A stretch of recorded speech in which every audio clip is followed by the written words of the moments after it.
Hey everybody, it's Sue Hirsch, and I am bringing to you today a really great author. This is my Great Authors channel for you, California. And your great author of the day is Dr. LaNada Warjack. And I am, not sure how she's going to be calling in. We shall see. I'm hoping she'll be calling in on this channel. But if not, then she'll call me on my cell phone. And we were having a little trouble with some cutting in and out today, so forgive us. I'm going to be looking at some questions that I have to ask her, and she is really an amazing person. She has credentials just a mile long, besides being the daughter of a war chief. And hang on one second, I just have to close my door. Come on, shut it. Oh, come on. Sorry about that. I've got dogs I'm dealing with, and it may be that my son will pop in a moment to get the other dog and take them both out for a walk at the same time, because that's the way we do things here. She's the daughter of a war chief, and she also has a list of credentials a mile long to her name. She was instrumental, I believe, in putting together the occupation of Alcatraz in 1969. And she went to Berkeley, and she's taught at several universities, and she's been on the board of many committees. And let me tell you exactly a little bit more. She's been on the board of editors, the American Indian Historical Society, the member of board of directors, American Indian Center, San Francisco, California, co-founder, United Native Americans, San Francisco co-founder, and the chair of Native American Students Association, Central Committee, Third World Strike, Berkeley, California, council member, Indians of all tribes, Alcatraz Island, under an executive committee, and the list goes on. But I won't go on because it's too much for me to get it all out in the short time that we have. Let me see if I can get her on the phone again or via Facebook. We almost seem to have better luck with Facebook. One second, everyone. Okay, this should do it.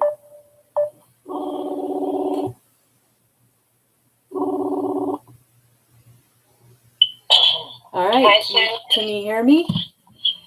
I can hear you. Okay, good. You're on the phone with us, and everybody's listening. So no pressure. Okay. I've told them about some of your credentials, and I've told them that you're the daughter of a war chief. Can you give them the name of that war chief? Well, all of my tribe were killed off, so I'm a direct descendant of the last Indian Wars in the West, which was the Bannock War of 1868 and the Sheep Eater Campaign of 1880. So my grandfather's name was Tamanma. That was his Indian name. And he couldn't be killed because he was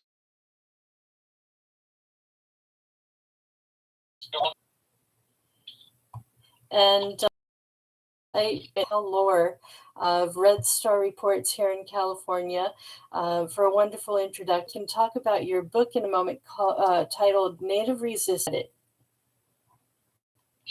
My book can be .com. Eastwood Bookstore in Berkeley, California. And with us at the end, California, exactly. So my listeners may be momentarily confused show that Dr. Warjack's story is really of European colonizers, excuse me, whose tribe was killed, as she's just said. And I wrote stories and the memories of, and our voices have been muted. So as long as I'm alive, then I want to make sure that I have it documented as much as possible of what has happened, what has happened in the near recent past, and what is going to continue to happen. And there has never been anything done to document the history of Alcatraz and our 19-month occupation on the island and why we did it. And how it changed the course of history for Native people.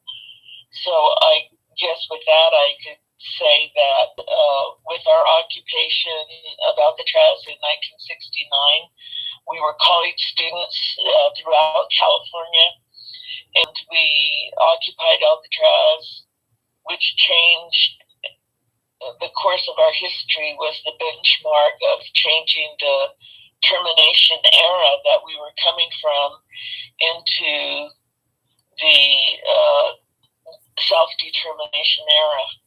It impacted us because it was exposed the government in what had happened to us, not to mention the outright genocide, but then the laws that impacted us, taken away our language, our culture, our identification, government Christian boarding schools. Right. And then after that, relocating us into the 6 large cities in the United States.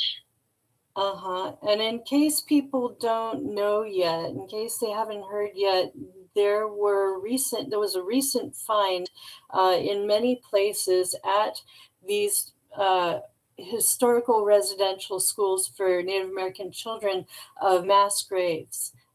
Just bodies dumped into big trenches on the properties of these residential schools for Native American children. But this brings me to my next question, which was, what in your mind was gained by the occupation of Alcatraz? Well, it changed the course of the policies that impact us, because we're under the federal corporate system. We're not under the states. So under the federal corporate system, they still control through the Department of Interior, through the Bureau of Indian Affairs, which is one of the many departments with the Bureau of Reclamation, Bureau of Mines, Bureau of Wildlife. We're just one of those bureaus under the Department of Interior, which is why we were so happy when recently Dip Halen was appointed as the new Secretary of the Interior, who's Native American. And of course, we're looking for changes in policy and law that impact only us. The only problem is Congress still continues to break treaties. They don't know anything about the treaties. They just impose whatever law they want without checking with us first.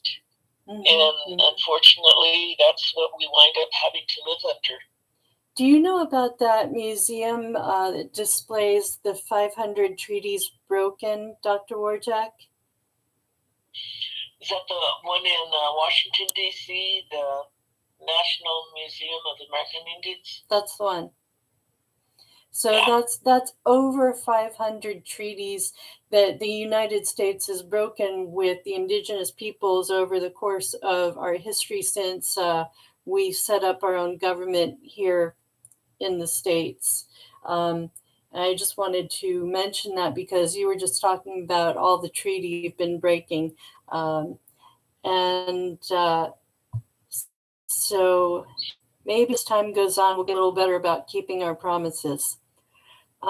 Something that comes through for me about the occupation of Alcatraz is something that I also find in the first words of the preface of your book, where you talk about the difference of ideology between mainstream Western thought and Native Indigenous perspective. I know what that means to me in relation to the occupation and movements like Land Back. If people haven't heard of that, I'll explain it later. But can you explain to our listeners what that difference is and why it's important? Well, the terms used for present-day democratic capitalistic government is called the patrilineal system, and we are under what they call the matrilineal system. But they changed our matrilineal system and put us under the patriarchy where they are. But we're at the very bottom. It's like a pyramid where the power goes to the top and we're on the very bottom, along with everybody else. I mean, the people are as well, but they have a way to have their voice acknowledged through Congress where we don't. We can elect our tribal councils, but the matriarch is a balance of men, and it's a oppressive hierarchy power. Absolutely. But all of those natural laws. So it's living to respect the mother heaven. That carries over such that now actually if we don't change our ways, we're going to with pesticides and GMOs and things. And Californians, if you're still with us, you may have a visceral reaction to my next question because it shines a light on the fact that, as Dr. Warjack says, we don't have a culture. From what we were just saying about the corporate autocracy and how we are destroying the planting and harvesting in such a way as we can just get more and more and more and bigger and bigger out of the land without not good for the land because when we're native to the land. And we planted in such a way, and we created famine practices. So when they came to America, they didn't have that knowledge, only what they were driven by. And they started destroying the native people of the land and just taking whatever they could wherever they could, and it's a governmental control process. And we still have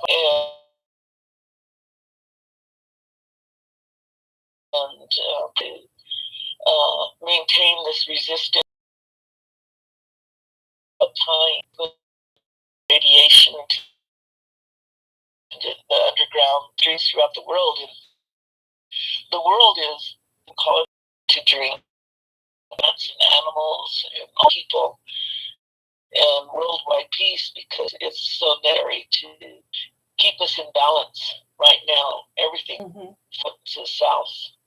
Exactly. And I think that these are just a few of the in which Native Americans, Europeans, when we landed here in the Americas. And let's see, what was it to have me ask you? They represent everyone. You know, for Native people, I always tell the young people, you know, you represent us. So if you're going to represent us, you know, just by the fact that you're alive, then you need to know your history and your culture and be prepared to speak about it. Point.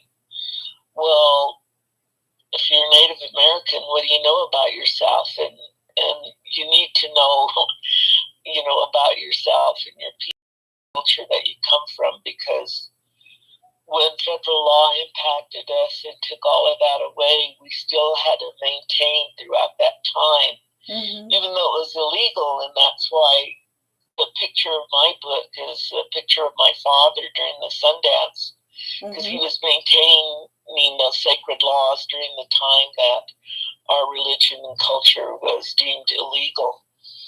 And it inspired me to continue on. And I think, that young people need to know what's going on in this world, because they're not learning it in school or in college. You don't learn any of the information that we have, and that's why I wrote my book. And I'm hoping young people will be able to lead us in the future and be knowledgeable. Absolutely.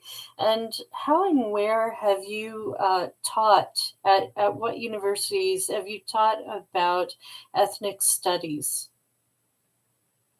Well, we created ethnic studies. I was the first Native American student at the University of California, Berkeley in 1968.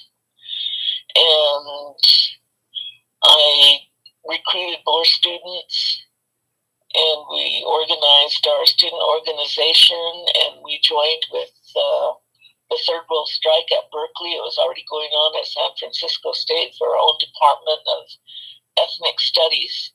And as a result, we were able to get Native, Black, Chicano, and Asian studies. We successfully negotiated for our plenary department of ethnic studies in 1969, the same year that we went out and took Alcatraz. So it was a very busy year, I must say, but we were able to implement that. We were the first in the nation, and now it's duplicated throughout the country. Absolutely, and it's fantastic. I really enjoyed ethnic studies when I was in Stevens College in Missouri. That was my very favorite class, I got to tell you. And the focus was on the Japanese culture, actually. It was like there was an ethnic studies program, and you could choose which ethnicities you wanted to study at any given time. And so I took a semester of Japanese culture, and it was awesome. I absolutely loved it. And do you have time for one or two more questions, or do you need for me to? Okay, because there were a few things I wanted to touch on later pages. A few things you said that touched home for me. Oh, here it is. The colonizers' war against worldwide indigenous culture labels us all as savages or non-Christians. And you mentioned women being burned at the stake in Europe, and that carried over to here and turned the indigenous peoples into the savages. We always called you heathens and savages and soulless animals and horrible things, and Indians, even that, and that turned out to be a thing that politically incorrect to call you Indians, and also factually incorrect, because you're indigenous to here and not to India. And a lot of people may or may not get that. I think they're sort of just starting to understand, well, what's the difference now between an Indian and a Native American person. And still they're going, well, what's wrong with calling them Indians? So maybe you can touch on that a little bit, and how the pharmaceutical industry sort of stole your hat tricks in terms of you were here first and knew what was edible and what was medicinal, and they grabbed onto all that just for profit. Well, body a federal Indian law still under the United States still deals. We just call ourselves Native or Indigenous people of this country, and push to acknowledge. Right now, we're in the home of the Benuquet people. And, well, you are here. Here in California, I'm on Miwok and sometimes Pomo land. I just had to stick that in there for my fellow Californians. Where we're at and whose homeland we're on right now. And the Shoshone Nation, it was so large, it was easier to break up. Our nation existed from Canada to Mexico. And that's the Ute, the Paiute, the Shoshone.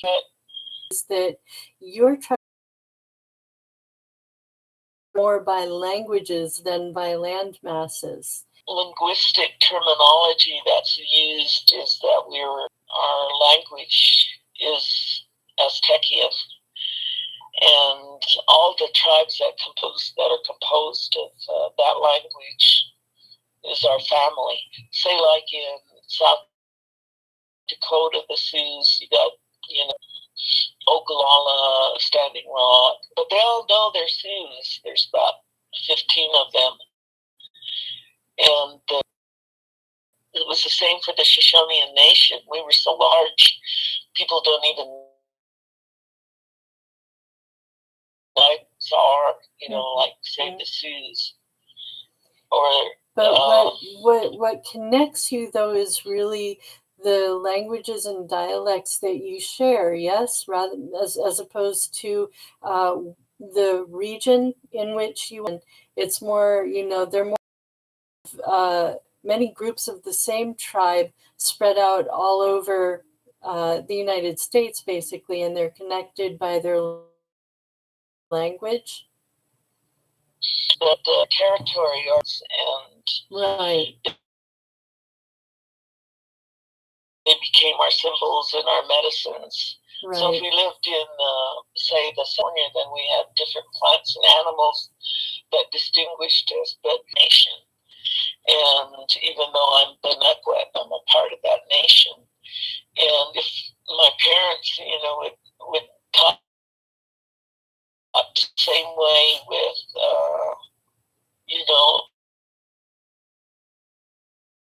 the Cahuilla, say, in California, it's the same. You can understand, and if you understand Shoshone, you can pretty well understand a lot of those languages. Oh. Interesting. They're a little bit for the cost of shipping. Send me the cost of shipping, and get this signed to one of your children or grandchildren for free, except for the cost of shipping. Just shipping. That's all. That's what that gets. And it's a great little book. You're going to enjoy the series too. I'm really, really enjoying it.